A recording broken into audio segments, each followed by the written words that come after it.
Hello, everyone, and welcome to the concession stand here on the KB Radio Network. I am your host, Kevin Reed, and welcome everybody to the review of Mortal Kombat 2, the sequel to the 2021 film entitled Mortal Kombat. And this is the fourth live action adaptation of the popular video games from the 90s.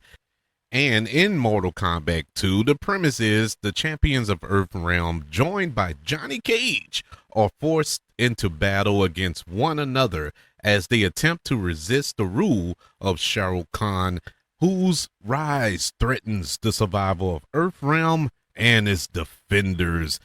Joining the cast in this sequel is Karl Urban as Johnny Cage, which was kind of a shock to me when that was announced a couple of years ago that he was going to be Johnny Cage. I was like, well, it's not that I don't like Karl Urban.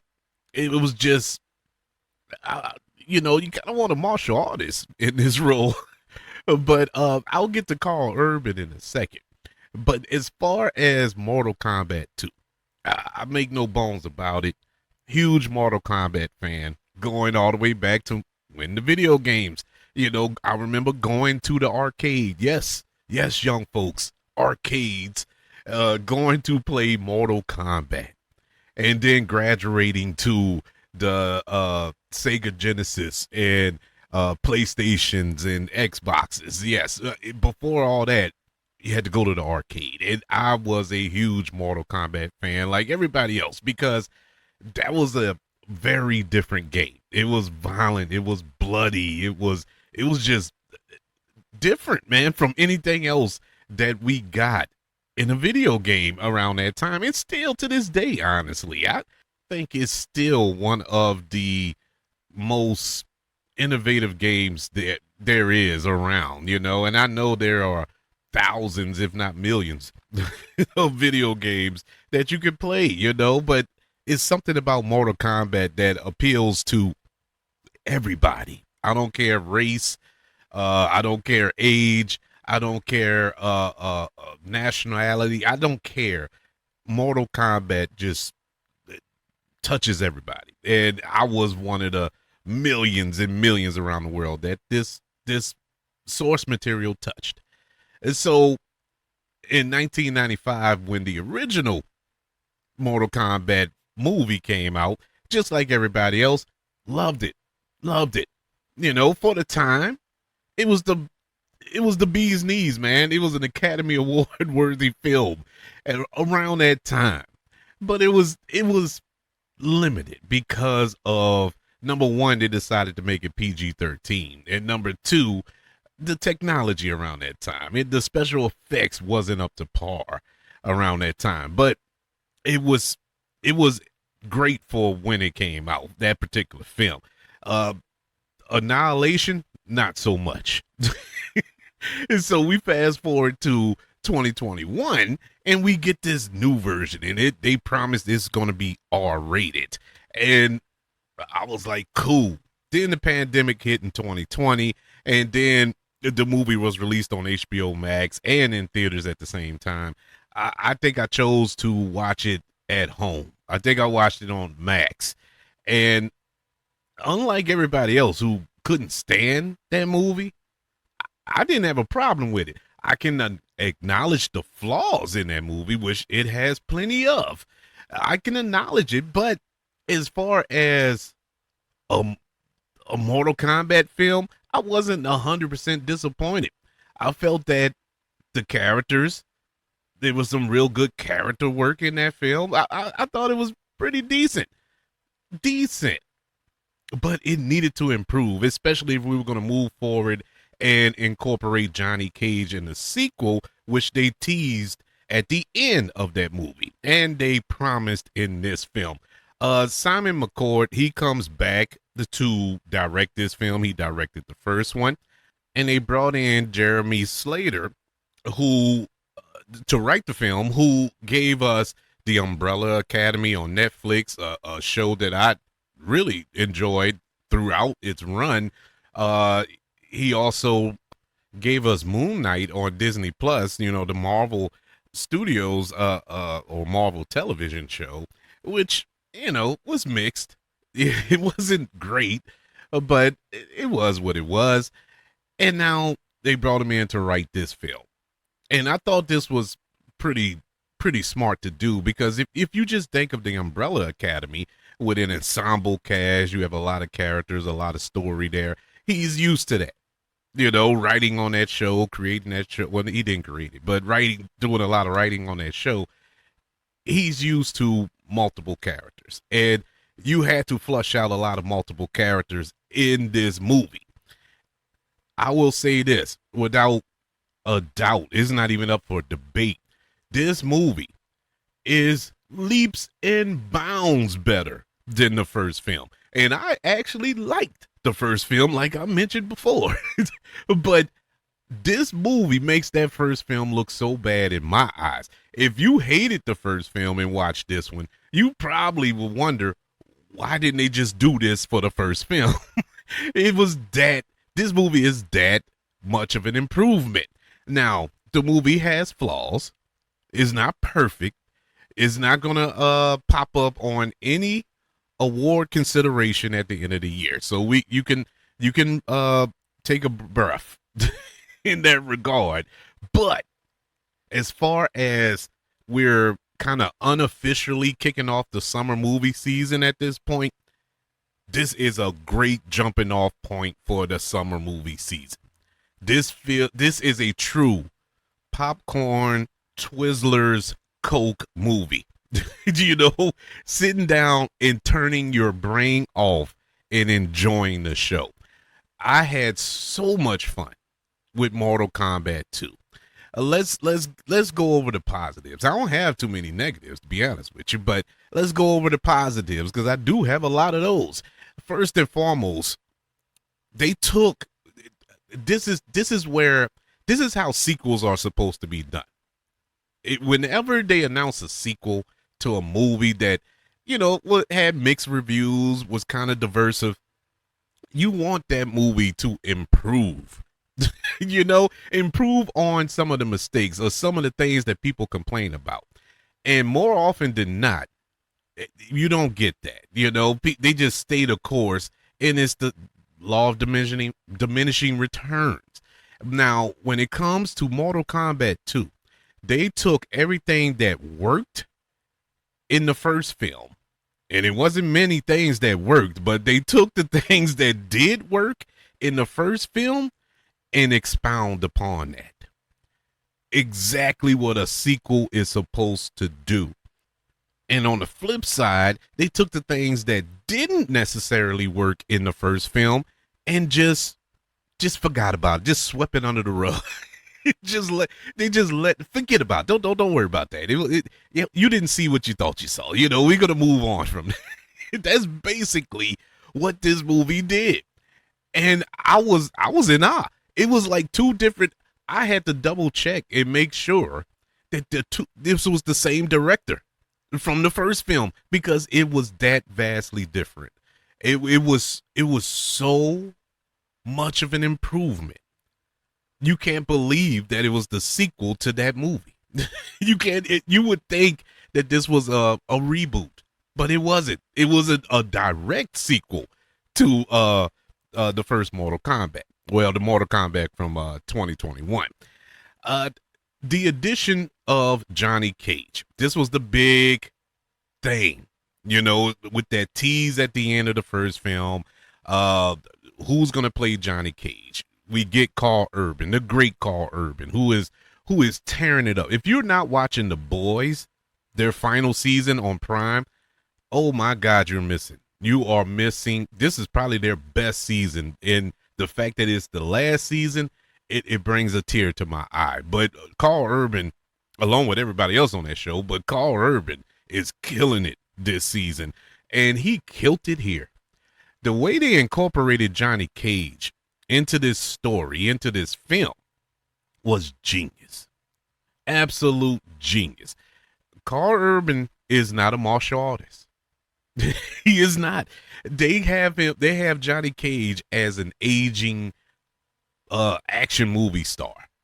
And they leaned into it. I mean, full fledged, just went all into that. You know, that's why we're not seeing a lot of him with the action and the kicking and the fighting and all this here, because he's an aging movie star. He's an actor, and he's not a real. Well, he is a real martial artist the way they set him up in the film, but he's older now. You know, he doesn't have that fire anymore. But perfect use of Karl Urban. Karl Urban, he is unexpectedly funny throughout. I knew he would have funny moments in the movie, you know, because it's Johnny Cage. I knew he was going to have his moments. I didn't expect him to be funny all the way through, but not awkwardly funny, not annoyingly funny, you know, to the point where like, oh my God, this is not landing. Now, did all the jokes land? No, but it fit the mood of the scenes and stuff like that. It was well written, and I think, well, let me take that back. It wasn't perfectly written. We'll get to that later. But Karl Urban, he turned crap into a salad, and because he's Karl Urban. Now, he's the movie star of this movie, but the main character of this movie is Katana. Katana's story is who we truly follow in this film. And Adeline Rudolph, who plays Katana here, awesome job as that character. I love that story. They flushed out that story, her character, so well throughout this film. I didn't expect it going in. I thought this was going to be a Johnny Cage movie, you know, but it wasn't. It was a Katana movie, and I'm not mad at it. It was really, really good. Shao Kahn, who is played by, I think his name, Martin Ford, I believe.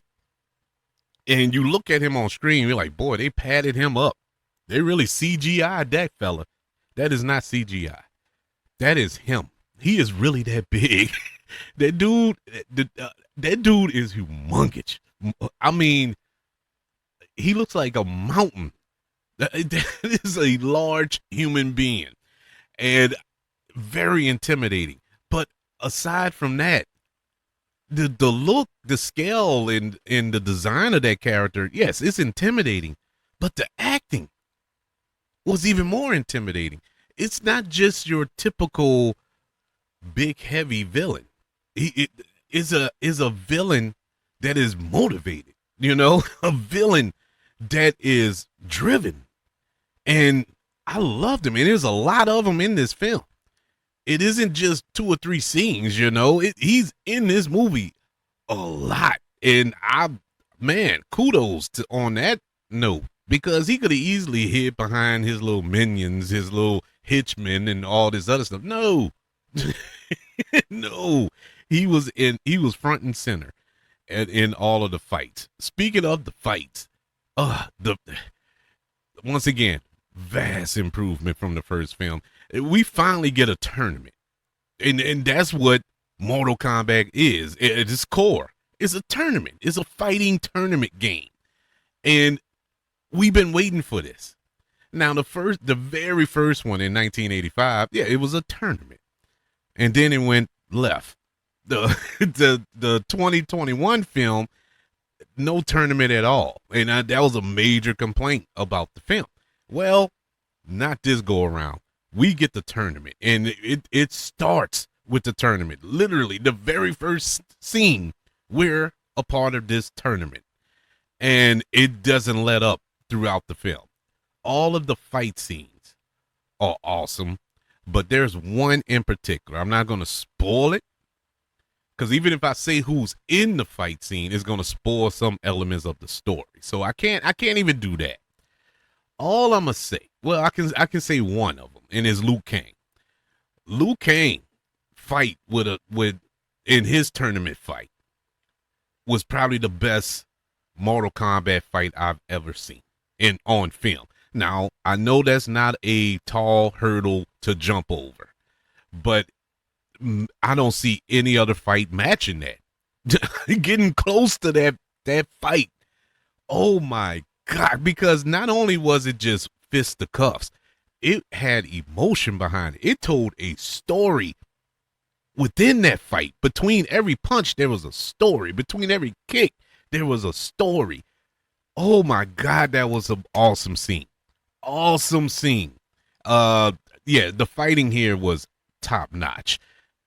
And with the exception of a few moments, like towards the middle of the film, the movie moves pretty fast. It doesn't drag, except for maybe a couple of moments, a scene or two where you felt like, okay, let's get back to the fighting, because like I said, the action was all throughout. The tournament lasted throughout the film. One fight starts, and once that one ends, another fight starts. I mean, it was back to back to back. But then I guess they felt like, wait, this movie is going to be way too short. We got to pause it here. And it was a moment, maybe for about 15 minutes in the movie, where there was no tournament fighting. Everybody went on side quests. I was like, how you going on side quests and you got this tournament going on? But that's we'll get into that in the negative section in a second. But for the most part, it moved pretty fast. The movie wasn't long. It didn't get bored. It wasn't boring. Those moments weren't boring. Those little side quests. It just kind of threw off the flow a little bit. But since I'm tiptoeing into the negatives, let's just jump all the way into it. My negatives of the film, like I said, those moments in the middle of the movie where we stop with the tournament for no logical reason whatsoever. And we just stop because the tournament is not determined by any rhyme or reason. It just starts back up, once that first round ends. So it didn't make sense. Which brings me to the plot holes.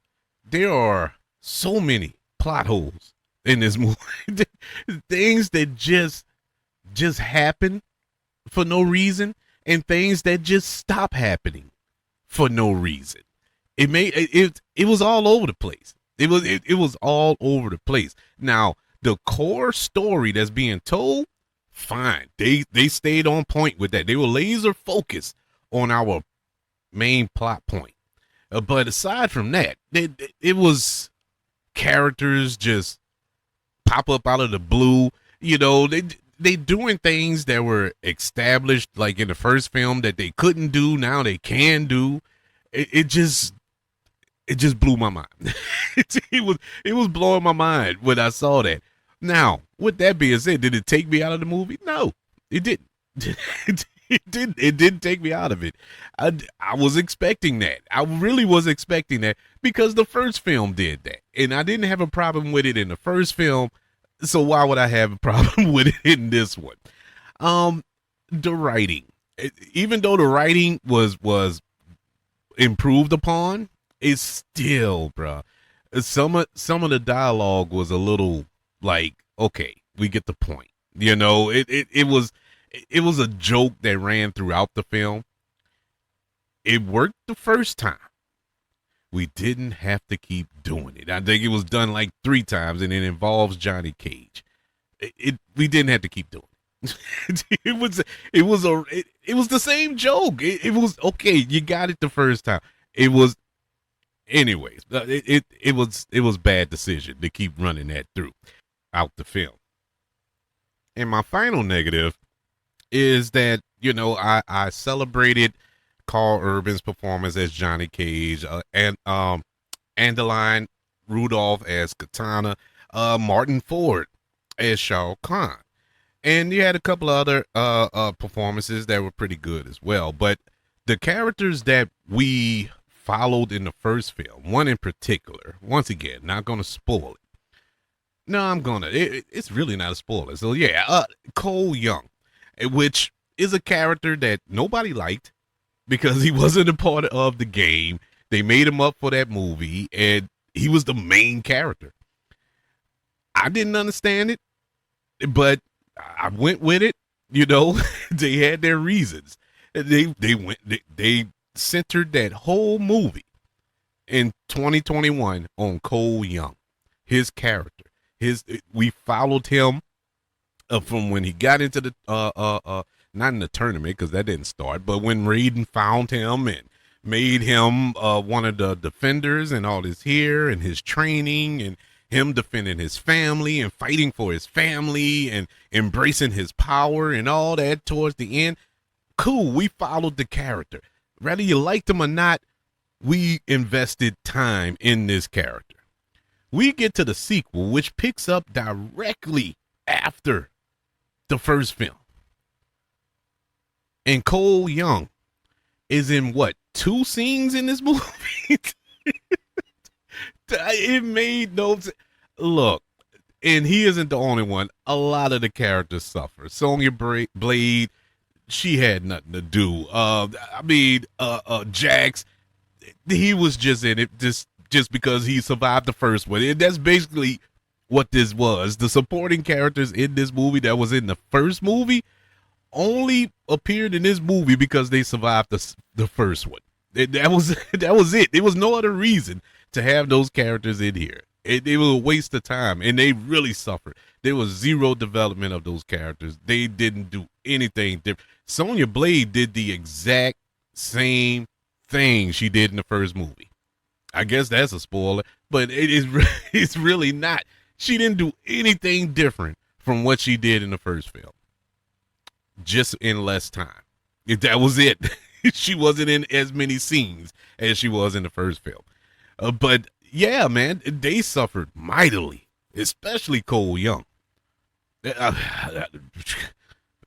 And Louis Tan, I like Louis Tan. I think he's a good actor, and definitely an awesome martial artist. If you watch Wu Assassins on Netflix that he was on, I think he was on Cobra Kai for a couple of episodes as well. He's awesome, man.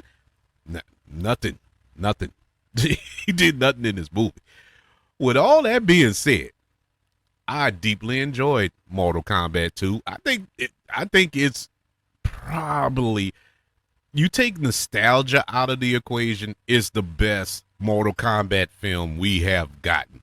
But if I'm going to account for nostalgia, it still doesn't topple the 1995 because that's just a classic. That's something special about that movie. But either way, it's definitely 1 or 2, and that's not saying much. There's only 4 of these movies that exist. So I did enjoy it. I think it's a perfect popcorn theatrical film. It's definitely something to go see in the theater. I normally incorporate the first thought that I have walking out of the theater into my review, and I'm going to reveal what that thought was right now. This was my first thought when I walked out the theater. I want to see this again. It's not that, I would go see this again. No, I'm going to go see this again. Without a doubt. This was so much fun in the theater. Enjoyed it immensely. It is bloody, gory, action-packed. It's like a 90s film turned up to 11. And I'm not mad at it. I give Mortal Kombat 2 a letter grade of a B-. Yeah, it was really good. A super, super duper improvement from its predecessor. I would like to know, what did you think of Mortal Kombat 2? Did you like it? Did you love it? Are you looking forward to part 3? Because it was announced that a 3rd film is in development. We'll see when that comes out. But I want to know your thoughts. Email the show, kbradiopodcast@gmail.com. Hit me up on social media. Just search for the KB Radio Network on all social media platforms. Don't forget about YouTube. Subscribe to the KB Radio Network channel on YouTube and like this video if you don't mind. Don't forget about 5 stars, the reviews, and sharing this show if you're listening on Apple Podcasts, Spotify, iHeartRadio, wherever you are currently listening to the concession stand here on the KB Radio Network. Everybody, thank you for joining me for this review of Mortal Kombat 2. Get over here. Want you all to know that I love you. Continue to love everyone. And until we speak again, you all be blessed and finish him.